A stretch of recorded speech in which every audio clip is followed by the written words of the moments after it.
Daar's 'n uur in almal se lewens wanneer die dood jou in die gesig staar. As dit jou tyd is dit jou tyd, so praat ons. Maar daar's tog mense wat hulle lewens daaraan wy om ons tyd op aarde te verleng. Hulle staan tussen ons en die dood. Christiaan Barnard is legendaries. Die hartpionier bereik in die oggendure van 3 Desember 1967 letterlik binne ure wêreldroem. In hierdie reeks ontmoet ons die mense wat sy werk laat voortleef. Die wenspan is deel van 'n storie wat in midde van spanning in die komende weke gaan ontplooi. Ons span het 'n lewensdoel om hierdie wêreld 'n beter plek te maak deur lewens te red. Ons hoofkarakters is 'n projekbestuurder, 2 hartchirurge en 'n kinderchirurg. Hulle vorm die kern van 'n droomspan. Baie ander lede van die span en pasiënte neem ook deel. Na gesprekke met baie mense, kardioloë, met pediatriese kardiotorax-chirurg Susan Vosloo, besluit dat ons moet hom op die oorplantingslys kry. Susan het natuurlik 'n baie groot invloed op my loopbaan ook gehad. Jy weet, ons werk nou jare lank al saam. Okay, sweetie kind. En dit is 'n beloning op sigself as hulle die oomblik wat hulle begin gesond word, né? Dit is regtig 'n amptelike sublieme tipe van vervulling wat jy nie aan enige iemand kan beskryf nie. Ek het te veel simpatie of empatie. As jy my 'n storie vertel, ek is so betrokke met jou storie.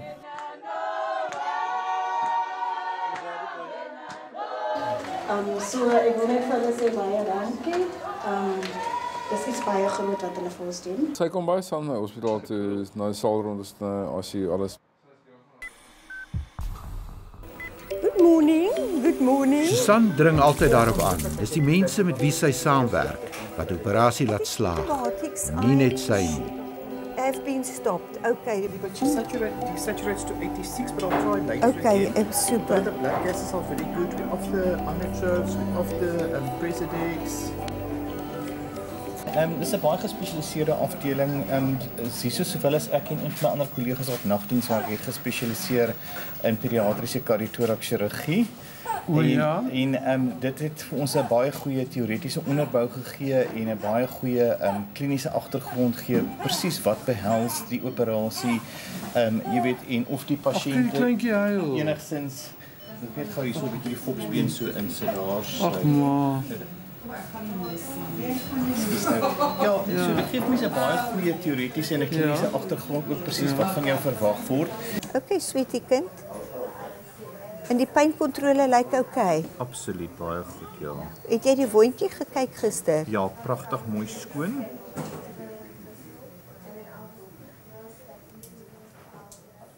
Die longetjies klink. Ja, ek het eintlik 2 beroepe. Hier is my eerste beroep en dan het ek 'n tweede beroep ook. Ek het my meestersgraad by Unisa gedoen, maar nie in verpleegkunde nie, wel in letterkunde. En my doktorale studie toe voltooi. Ek gaan oor die verhouding tussen ruimte en identiteit. Hier spesifiek fokus op wetenskapliteratuur. Mense gaan uit met as jy net een ding doen, dan is dit eintlik so omvattend, maar die oomblik wat 'n mens bietjie jou fokus begin verskuif, dan besef mens maar jy sien die mensdom heeltemal weer in 'n ander lig ook. So daai agtergrondkennis het my geweldig gehelp om my pasiënte weer heeltemal in totaliteit en in 'n ander lig te sien. Die longetjies klink silwer skoon. Jy sien daar's geen onstabiliteit hier nie.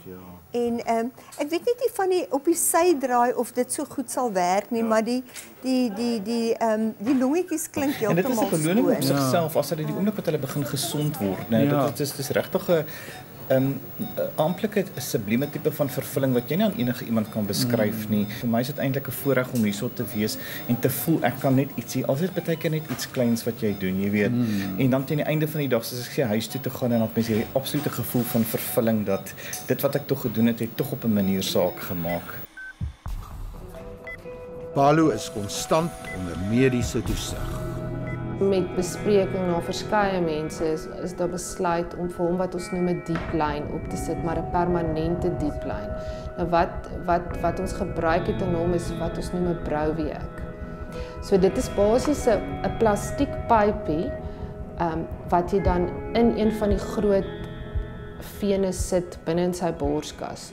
So basies het die pediatriese chirurg sit dit dan hierin, tonnel dit onder die vel en dit gaan een van daai groot vate in.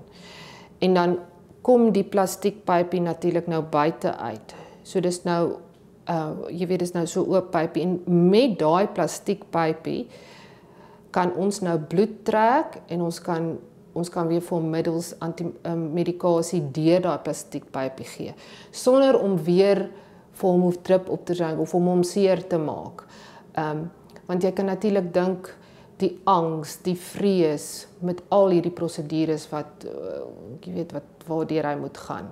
So Brovia kateter is nie iets wat mens sommer doen nie. So dit was regtig die heel laaste opsie gewees. Just breathe in and out.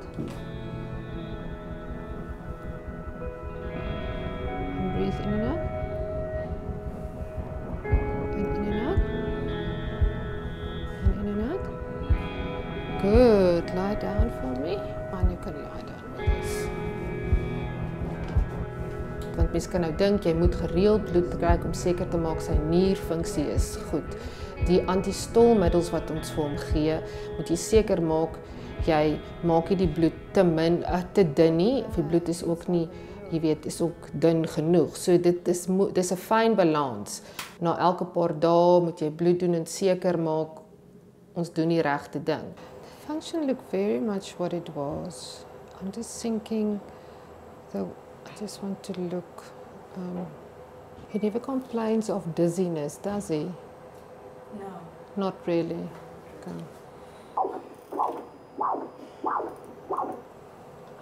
Almost done, almost done. The function is really very much what it was, but I didn't expect an improvement. Now it's too early, but clinically it looks well.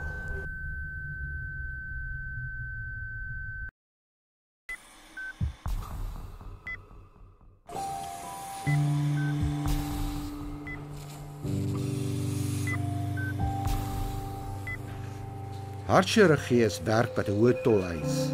Baie meer is op die spel as net mediese kwalifikasies. Ik heb te veel sympathie of empathie. Als je mij een story vertelt, ik is zo betrokken met jouw story, dat ik voel jouw emoties. En dan je kan het niet nalaten. Ik heb me altijd een zakdoekje bij mij. Eén reden zelfs waarom ik uiteindelijk besluit door mijn eigen praktijk, wat de kinderchirurg, ik was een kinderchirurg, om dit te laten schieten. Want ik was te betrokken. Voor mij was ik kan niet slapen in die nacht niet, want ik is nog steeds bezig met mijn patiënt. Als ze mij bellen, ik kan niet een diagnose maken op de telefoon niet. Dus ik moet weer gaan zien. En als ik aan die ouders moet verduidelijken wat die kind heeft, dan is ik meer in tranen als hulle. Dus ik heb baie moeite gehad om dit allemaal te oor te dragen. En ik heb zelfs geprobeerd om een beetje van weg te blijven van die ouders. Want ik is meer betrokken amper als hulle. En toen dus die gelegenheid kwam om net te assisteren, is ik verlost van baie emotionele verstoring. En nu is ik meer op de periferie en kan het makkelijker hanteren. Maar nog steeds, ik is bewust daarvan dat elke operatie neemt energie van mij, emotionele energie. En daar gebeuren ook dingen wat ongewoon is. Dat is definitief. Ik denk dat is helpers wat jou helpt. Ik zeg altijd die emotie, die omstandigheden in theater, die vrede wat er is, die rust wat er is belangrijker amper als die techniek. Ik bedoel, elke chirurg moet een goede techniek hebben, anders kan hij geen chirurg worden. Maar om die verloop van die operatie goed te laten gebeuren, is die atmosfeer van die uiterste belang. En dit is altijd wat ik probeer op een manier een beetje te manipuleren. Dat die atmosfeer recht is. Dan gaat alles goed. En ek is op pad na Worcester toe waar ek die pa van Paulo gaan optel Vandat professor Chris Barnard die hart in 1967 oorgeplant het op Wisconsin, het dit my verbeelding aangegryp en ek het voordat ek nou hierdie program gedoen het ek 'n program gedoen met The Heart is Beautiful, 4 ure lang dokumentêre program. En dit is waarom ek baie belangstel in harte. My pa is ook dood van 'n hartaanval en ek het self op 'n stadium 'n hartprobleem gehad. So Paulo het 'n hartoortplanting dringend nodig. Hy is nie baie gesond nie, soos julle al gesien het. Ek moet sê ek is nogal bekommerd oor hom. Jy weet, mense raak betrokke by so 'n kind en jy raak emosioneel betrokke by so 'n kind. Dis 'n moeilike situasie want soos ek al in die verlede ook met mense gepraat het, om 'n hart te kry met iemand doodgaan, om 'n hart te kry en om eintlik daarvoor te bid is moeilik. Maar aan die ander kant is daar mense wat doodgaan in ongelukke andersins. En ek dink dit is nodig om hartskenking te doen.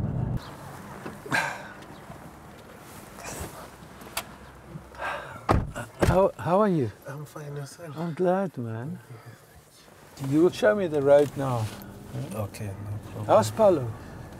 He's okay. He's doing fine. Still doing fine. I spoke to him yesterday, but his mood was a bit down. His mood? Yes, he was not really feeling okay, but I think it's one of those days. Yeah. Because he got his down days and good days. So yeah, I think it was one of those down days. But he was fine. He's fine. Right here, huh? Yes, we turn left here. Left here, okay.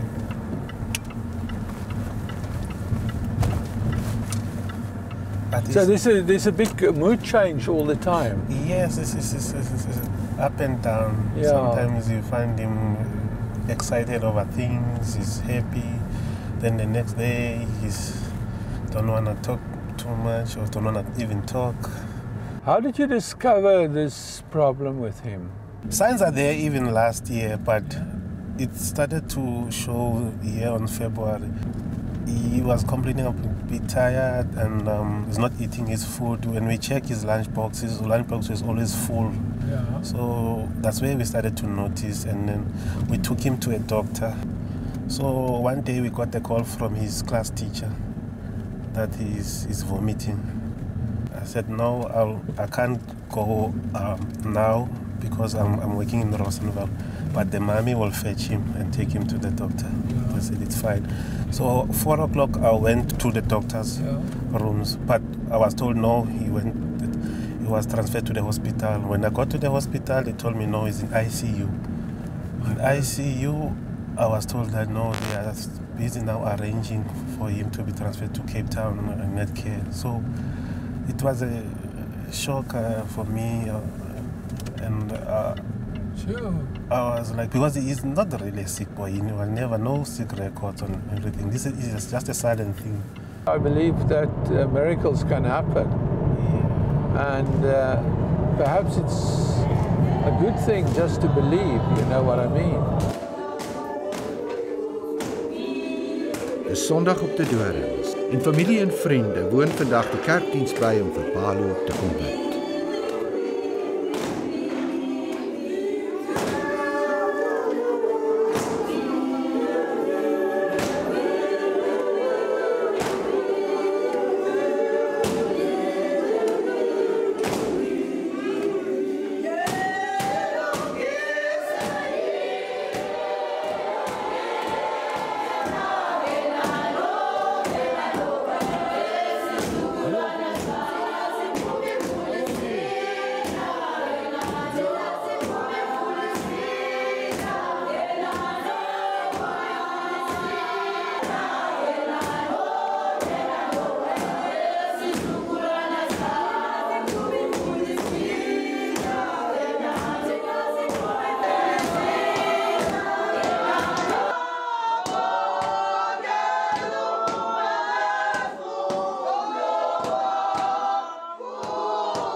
So ons gaan nou oor onze prediker toe om net vir ons die woord van vandag te gee. Zeninyamazele uThixo xa sisekholweni indlela enyuka intaba angiqinqelezi ayehli inameva iyahlala athi uNothixo uthetha njengesidenge esingazi ngoba ndalize apha emhlabeni ndamkandisa. Vir my familie en almal wat hier is. Ek het vir hulle baie kort kennisgewing gegee dat ek vir hulle graag hier wil hê om vir ons te ondersteun. Ander het gekom omdat hulle elke Sondag na kerk toe kom. Maar party het gekom omdat hulle vir ons ondersteun as 'n familie. So ek wil net vir hulle sê baie dankie. Dis iets baie groot wat hulle vir ons doen. En ja, ek waardeer dit.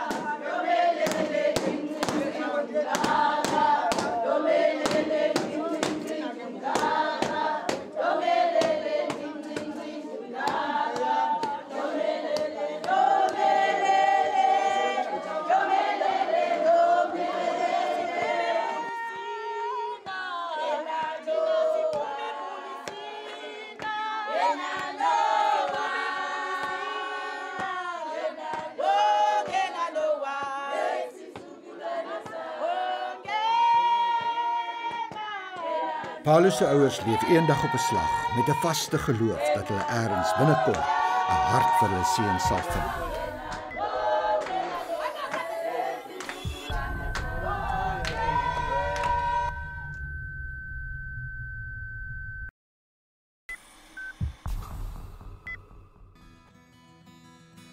Dis die einde van 'n lang dag en ons kuier saam met Andrei Broeks en sy dogter Isabel. Ja, ek en Isabel het 'n baie goeie verhouding. Ek dink ja, ons het 'n baie goeie, baie nabye verhouding. Ek ben ek's geskei nou, maar sy kom na my eenmal 'n week, elke tweede naweek. Ons spandeer baie tyd saam, baie goeie tyd. Ons baie naby mekaar, ja. Isabel, is jy okay? Sy kom baie saam na hospitaal toe, na die saalrondes, as jy alles, maar sy het een oggend toe sy baie klein was nog, seker 5 of so. Toe ek was besig om 'n video's te edit wat ek gedoen het vir 'n artikel oor 'n op 'n interactive website wat ek gevra is om iets te doen. En sy wou baie graag sien waarna ek kyk. En toe het ek vir haar gewys wat ek nou besig is om te edit. En jy weet, dit was 'n video van hartchirurgie. En jy weet. So sy kom baie saam na die hospitaal toe en so. Maar dis wat ek vir haar gewys het. Ja. Omdat sy gevra het. Nie omdat ek dit vir haar wou wys nie. Ja, is grillig van sy hart en die bloed en so aan. It was a video of stuff that my dad did. Like what? Like the heart? Yeah. You don't want to become a doctor? No. Why not? No. Huh? No. Why not? No.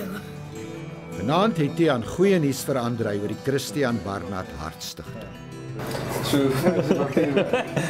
So update het ek die ander dag gekry by Annie. Dis nou uiteindelik waar is hy anyway? By die registrasiekantoor. Ja, okay. So hopelik, dit was nou 2 weke terug. So hopelik gaan ons nou binne die volgende 2 weke uitvind of die registrasie aan finaal deur is en dan kan ons uiteindelik begin werk aan al die planne wat ons gehad het. Maar dit gaan al baie lank aan. Nee, dit gaan al amper, ek dink wat oor 'n jaar seker. Meer as 'n jaar, heel meer as 'n jaar. So maar ek het so behoort nou behoort dan nie meer probleme te wees nie. Okay. Maar dan moet ons besluit waarmee ons eers gaan begin. So dan moet ons miskien kyk na daai wat jy vertel het van jou Kanadese pelle wat oor ek collaborate baie met kollegas wat goeie vriende is soos volgende week kom 'n vriend van my van oorsee af, ons gaan saam opereer. Jy weet, so is 'n kwessie van om 'n kring vriende saam te trek en dan te doen wat nie voel soos werk nie. Maar ek dink as kleinkinders is dit 'n amazing ding om te doen vir julle oupa. Om 'n Chris Barnard Heart Foundation te maak. Ja. Ek dink jy kan so baie bereik met in Suid-Afrikaans so. Ek het eintlik nou net voor die aangaan, snaaks genoeg, toe sit ek vanmiddag daar in Christel se kantoor, toe praat ons oor so 'n paar dinge in die museum en alles. Toe haal hy so 'n groot pamflet uit van toe hulle die hospitaal hernoem het, die City Park hernoem het na net Christiaan Barnard Memorial. En die funksie wat daar was daar die groot brosjure wat hulle daar gehad het. Toe blaai ek deur dit, toe agterin was daar nog die ou Christiaan Barnard Heart Foundation se besigheidskaartjie. Ek dink dis die laaste keer wat daai foundation nog iets gedoen het in daai ja. So ons moet definitief nou weer die wiel aan die rol sit. Ja, ek dink dit is 'n wonderlike idee. Met 'n foundation kan jy geweldig baie doen. Jy kan fondse insamel, jy kan projekte spesifiseer en jy kan dit doen en maar hulle sal keen en aan boord wees om dit te ondersteun. Verseker, ja, for sure.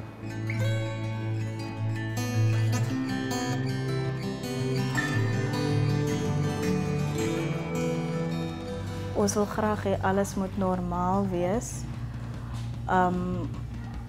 Hy is 'n seentjie, hy wil graag met maat speel, hy wil graag by die skool wees met ander kinders.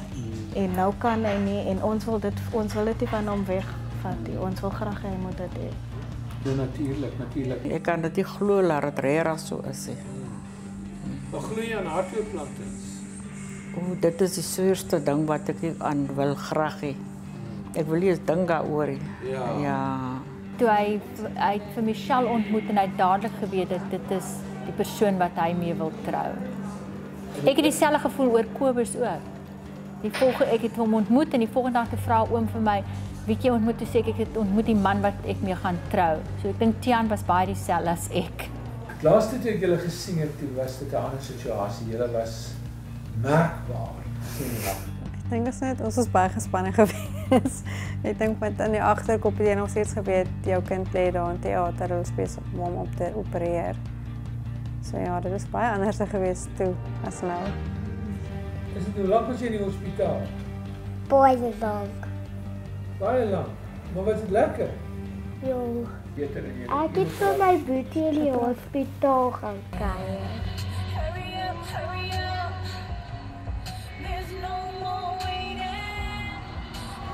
Die dogtertjie is 5 jaar oud. Haar naam is Amy Miller. Sy is gebore met 'n aangebore hartafwyking, maar ongelukkig omdat die hart se spier verswak het, kan sy nie op die konvensionele manier gehelp word nie.